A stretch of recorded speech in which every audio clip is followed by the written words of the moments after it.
haleluya. Tuhan bersamamu. Inilah Injil suci menurut Santo Markus. Selang beberapa hari sesudah Yesus datang ke Kapernaum, tersiarlah kabar bahwa ia ada di rumah. Maka datanglah orang-orang berkerumun sehingga tidak ada lagi tempat, bahkan di muka pintu pun tidak. Sementara Yesus memberitakan sabda kepada mereka, beberapa orang datang membawa kepadanya seorang lumpuh digotong oleh 4 orang, tetapi mereka tidak dapat membawanya ke hadapan Yesus karena orang banyak itu. Maka mereka membuka atap yang di atas Yesus. Sesudah atap terbuka, mereka menurunkan tilam tempat orang lumpuh itu terbaring. Melihat iman mereka, berkatalah Yesus kepada orang lumpuh itu, "Hai anakku, dosamu sudah diampuni." Tetapi di situ duduk juga beberapa ahli Taurat. Mereka berpikir dalam hati, mengapa orang ini berkata begitu? Ia menghujat Allah. Siapa yang dapat mengampuni dosa selain Allah sendiri? Tetapi Yesus langsung tahu dalam hatinya bahwa mereka berpikir demikian. Maka ia berkata kepada mereka, "Mengapa kamu berpikir begitu dalam hatimu? Manakah lebih mudah mengatakan kepada orang lumpuh itu, dosamu sudah diampuni, atau mengatakan, bangunlah, angkatlah tilammu dan berjalanlah? Tetapi supaya kamu tahu bahwa di dunia ini Anak Manusia berkuasa mengampuni dosa." Lalu berkatalah Yesus kepada orang lumpuh itu, "Kepadamu kukatakan, bangunlah, angkatlah tempat tidurmu dan pulanglah ke rumahmu." Dan orang itu pun bangun, segera mengangkat tempat tidurnya dan pergi keluar di hadapan orang-orang itu. Mereka semua takjub lalu memuliakan Allah, katanya, "Yang seperti ini belum pernah kita lihat." Demikianlah sabda Tuhan.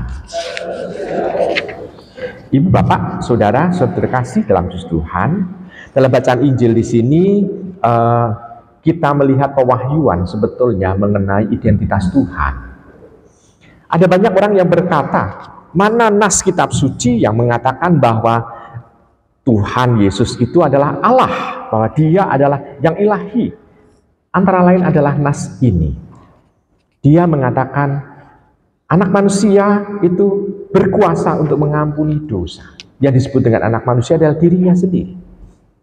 Sebetulnya ini adalah pengakuan siapa Dia. Dan bagi orang-orang Israel, orang yang mampu untuk mengampuni dosa, bukan orangnya, tapi yang mampu mengampuni dosa, itu hanya Allah. Maka sebetulnya yang mau untuk diungkapkan adalah siapa dirinya. Maka kita bisa melihat ibu bapak, sudah sejak awal pewartaan, sudah diungkapkan di situ siapa dirinya. Lalu dengan mengatakan bahwa mengampuni dosa itu dikatakan kepada orang yang sakit itu, di sana mau diungkapkan bahwa kehadirannya sebetulnya bukan hanya untuk menyembuhkan orang, karena dia bukan tabib, tetapi untuk mengampuni dosa berarti untuk membuat orang itu suci, untuk membuat orang itu layak kembali untuk bersatu dengan Allah di surga.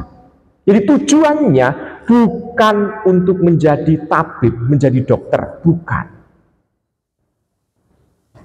Karena sebetulnya, karena dia mampu mengampuni dosa yang ilahi, maka efeknya adalah sakit pun itu bisa disembuhkan.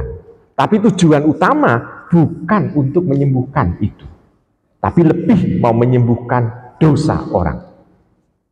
Nah, ibu bapak, saudara, saudari yang terkasih dalam Tuhan, ini identitas yang mau diungkapkan.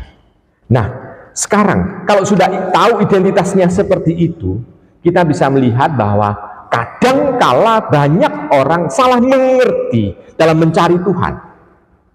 Pada waktu dia sehat, apakah dia mencari Tuhan? Seringkali pertanyaannya tidak, justru mau mencari kenikmatan, kenyamanan. Tapi pada waktu dia sakit, yang dicari siapa? Memang dokter yang dicari. Tapi kalau dokternya sendiri itu, istilahnya itu sudah datang, sudah menangani, tapi nggak sembuh-sembuh, yang dicari siapa? Tuhan. Jadi kita bisa melihat bahwa pada saat sehat justru Tuhan terabaikan, namun pada saat sakit Tuhan dicari-cari. Yang dicari adalah apa? Kesembuhan. Bukan untuk mau mengakrabi Tuhan, bukan untuk mau dekat dengan Tuhan, namun kesembuhan.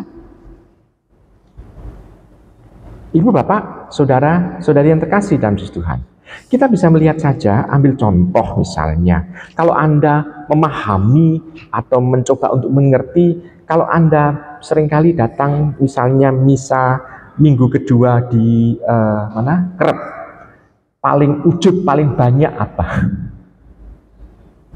Sembuhan dari sakit.